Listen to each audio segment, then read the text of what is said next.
पहाड़ों में जब सुबह की हवा बहती है तो उसमें केवल ठंडक ही नहीं होती, उस हवा के साथ आती है प्रकृति की एक अनोखी खुशबू। और उसी खुशबू के बीच घर सा अपनापन लिए मैगी की खुशबू भी महसूस होती है। और जैसे ही गरम गरम मैगी की खुशबू हवा में घुलती है, कदम खुद ब खुद खींचे चले आते हैं अपने ही गांव के उस छोटे से ढाबे पर। ये है काका हरिदत्त, उम्र करीब 70 साल। हाथ कांपते हैं, पीठ झुकी हुई है, लेकिन हौसला पहाड़ों से भी ऊंचा। पहाड़ी में बनी ये छोटी सी मैगी की दुकान कोई आम दुकान नहीं है। इनकी मैगी के चर्चे दूर दूर तक फैले हुए हैं। आसपास का ऐसा कोई गांव नहीं जहां का कोई इंसान ऐसा हो जिसने काका हरिदत्त की मैगी न खाई हो। सर्दी हो, बारिश हो या तेज धूप, काका हरिदत्त रोज सुबह अपना चूल्हा जलाते हैं, क्योंकि काका मानते हैं मेहनत से बड़ा कोई धर्म नहीं। अरे भैया, गरम गरम मैगी है, धीरे खाना, पहाड़ों की हवा ठंडी होती है। और अब जरा इनकी तरफ भी देखिए, ये हैं राजू और सोनू, दोनों जिगरी दोस्त, लेकिन काम के नाम पर पूरा सन्नाटा। सारा दिन घूमना, हंसी मजाक, खाना पीना और रात को घर आकर डांट खाना, यही इनका रोज का रूटीन था। अरे सोनू, आज कहाँ चले?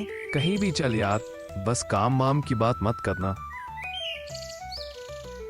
एक तरफ काका हरिदत्त है जो 70 साल की उम्र में भी ईमानदारी से मेहनत कर रहे हैं, और दूसरी तरफ ये दोनों जो जवान होते हुए भी काम से ऐसे भागते हैं जैसे काम कोई बीमारी हो। उन्हें नहीं पता था कि ये सफर इनकी जिंदगी का सबसे बड़ा मोड़ बनने वाला है, और यहीं से काका हरिदत्त की मैगी इन दोनों की जिंदगी में एंट्री करती है, सिर्फ खाने के लिए नहीं बल्कि किस्मत बदलने के लिए। अरे राजू, ये देख, मैगी मिल रही है, चल यार, भूख भी लगी है। राजू और सोनू दोनों चुपचाप बैठे थे, कटोरी हाथ में थी और आंखों में भूख। पहला कौर मुंह में गया और दूसरा कौर जाते जाते दोनों की आंखें चमक उठी। वाह यार, मजा आ गया।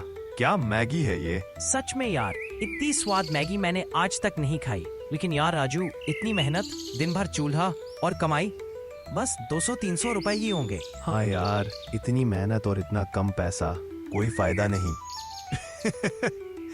अरे लगता है तुम दोनों यहाँ के नहीं हो। आसपास के सारे गांव के लोग यहीं आकर मैगी खाते हैं। काका की कमाई बड़े बड़े अमीरों से कम नहीं है। मैगी तो खत्म हो रही थी, लेकिन दिमाग में नए सवाल जन्म ले रहे थे। ये सुनते ही राजू और सोनू एक दूसरे का मुंह देखने लगे। जिस मैगी को वो 200 से 300 की कमाई समझ रहे थे, वो असल में हजारों की कमाई थी। मैगी खत्म हुई, लेकिन लालच की भूख अब शुरू हुई थी। काका जी, आपकी मैगी के तो चर्चे दूर दूर तक है। हम दोनों बेरोजगार हैं। अगर आप बुरा ना माने तो हमें भी आप जैसी मैगी बनाना सिखा दीजिए। क्यों नहीं बेटा, मैगी बनाना कोई जादू नहीं, मेहनत करोगे तो जल्दी सीख जाओगे। काका हरिदत्त उन दोनों को ध्यान से देखते हैं, और यहीं से राजू और सोनू की नई जिंदगी की शुरुआत होती है।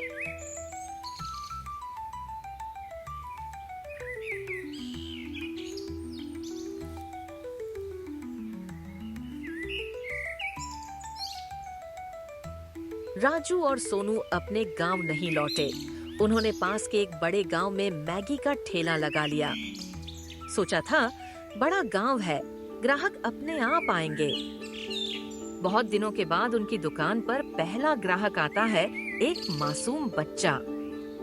ओ भैया, मैगी नहाएगा या पढ़ाई करवाएगा? चल गैस जला, कढ़ाई चढ़ा, वरना हाथ ऐसा चलेगा कि सीधा घर याद आ जाएगा। पहला दिन बीता, दूसरा दिन आया, लेकिन हाल वही रहा। वो बच्चा गया और उसके बाद जैसे सब कुछ सूना पड़ गया। लोग आते जाते रहे, कदम गुजरते रहे, लेकिन किसी की नजर तक नहीं उठी इस मैगी के ठेले की तरफ। राजू, ऐसे तो दुकान बंद हो जाएगी। हाँ यार, कुछ करना पड़ेगा, नहीं तो सब खत्म। राजू, ये गांव वाले अंधविश्वास बहुत मानते हैं। हाँ, यही तो असली आइडिया है। अब देखना हमारा काम कैसे चलता है।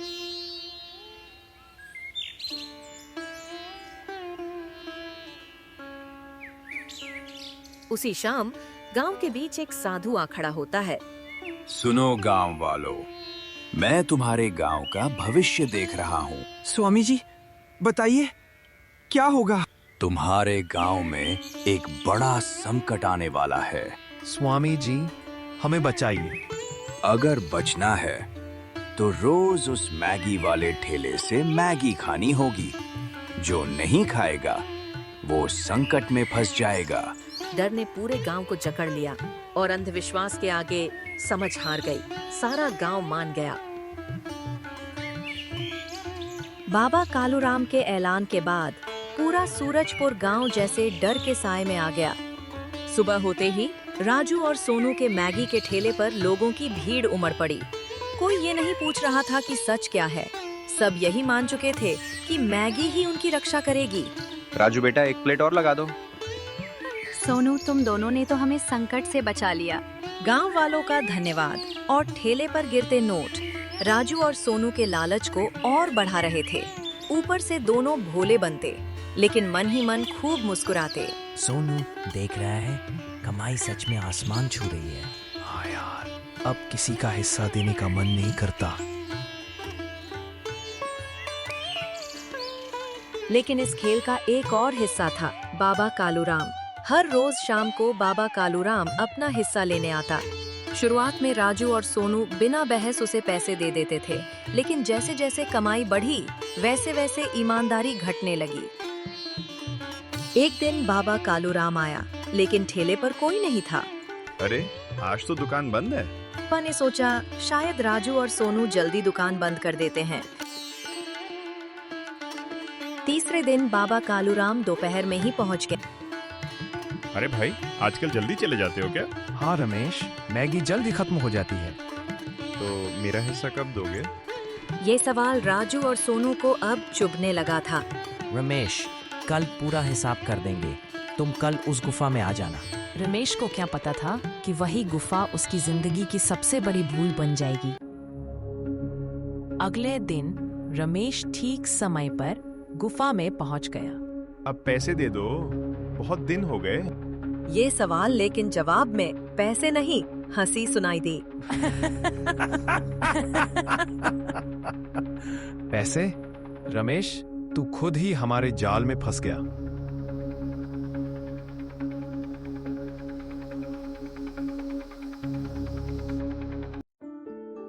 रमेश को गुफा में बंद कर दिया गया। अब कोई हिस्सा नहीं। अब सारी कमाई सिर्फ राजू और सोनू की थी। जब डर खत्म हुआ तो लालच और बढ़ गया। सुनो गांव वालों, अब मैगी के दाम बढ़ गए हैं। खर्चा बहुत हो गया है। अरे सुन, बकवास मत कर। पैसे क्या पेड़ पे लगते? मुझे तो घर से सिर्फ 5 रुपए मिलते। मैं नहीं आने वाला तेरी बकवास मैगी खाने। अरे भाई, बच्चा है, जाने दो। तुम गुस्सा मत करना, हम इसे समझा देंगे। और अफसोस, सूरजपुर के नासमझ लोग ये बात भी मान गए। एक दिन एक गांव वाला गलती से उसी गुफा की तरफ चला गया। अरे, यहाँ कोई है? बकवास ना कर और बाहर निकाल। रमेश वो गुफा से बाहर निकाला गया। कहानी जा पहुंची मुखिया प्रताप सिंह तक। मुखिया प्रताप सिंह राजू और सोनू को साथ लेकर आए। तुम दोनों इतने दिन से गांव वालों को मूर्ख बना रहे थे। अगर ये आदमी सच बोल रहा है तो सबूत लाकर दिखाए। अगर सच निकला तो हम दुकान छोड़ देंगे और पैसे भी लौटा देंगे। मुखिया ने एक दिन का समय दिया।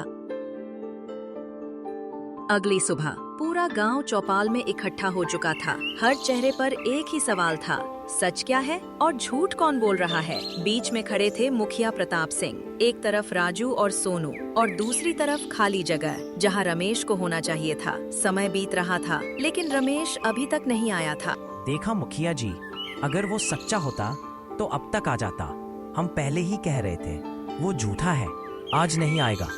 कुछ गांव वाले उनकी बातों में आने लगे। तभी भीड़ के पीछे से 2 जानी पहचानी आवाजें आईं। रुको, ये दोनों झूठ बोल रहे हैं। और रमेश सच कह रहा है। पूरा गांव चौंक गया। क्या? कैसे? अम्मा, आपको कैसे पता? विमला अम्मा कुछ कहने ही वाली थीं कि तभी एक थकी हुई आवाज गूंजी। रुको मुखिया जी, सब कुछ मैं खुद बताऊंगा। रमेश बताने लगा कि आज सुबह वो फैसले के लिए घर से निकला था, लेकिन रास्ते में उसे बहुत प्यास लगी। तभी उसने एक छोटी सी झोपड़ी देखी जहाँ विमला अम्मा और गुज्जी काका काम कर रहे थे।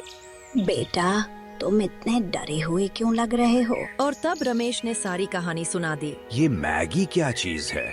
हमें तो कुछ पता ही नहीं। दरअसल अम्मा और काका गांव के बाहर रहते थे। उन्होंने कभी मैगी नहीं खाई थी। अगर मैगी ना खाने से संकट आता तो अम्मा और काका आज हमारे सामने खड़े नहीं होते। हाँ, ये तो हमने सोचा ही नहीं। आप लोग किसी की बातों में आसानी से आ गए। सबूत तो मैं कब का ले आता, लेकिन इन्होंने मेरी साधु वाली वेशभूषा चुरा ली। भगवान ने अम्मा और काका को फरिश्ता बनाकर मेरी मदद के लिए भेज दिया। सभी की नजरें रमेश पर टिक गईं। इन्होंने हमें धोखा दिया। मुखिया जी, मैं तो कहता हूँ इन दोनों को चप्पल से मार मार के दोनों को टकला कर देना चाहिए। और मेरी अभी तक शादी नहीं हुई है, तो इन्हें मेरे घर पर खाना बनाने के लिए ही रख दो। बहुत हो गया इनका तमाशा। देखो गांव वालों, गलत काम तीनों ने किया, लेकिन अगर रमेश हमें ना जगाता तो हम आज भी इन बकवास बातों पर पैसे देते रहते। इसलिए आज से ये मैगी का ठेला रमेश का होगा। अरे चप्पल तो इस मुखिया के सिर पर भी पड़नी चाहिए। और ये गांव वाले तो है ही मूर्ख, ये भी वैसा ही है। इसे भी इनके साथ पकड़ो और जमकर पीटो। और एक बात रमेश, तुम जो भी कमाओगे उसका कुछ हिस्सा गांव की तरक्की में लगाया जाएगा। जी मुखिया जी,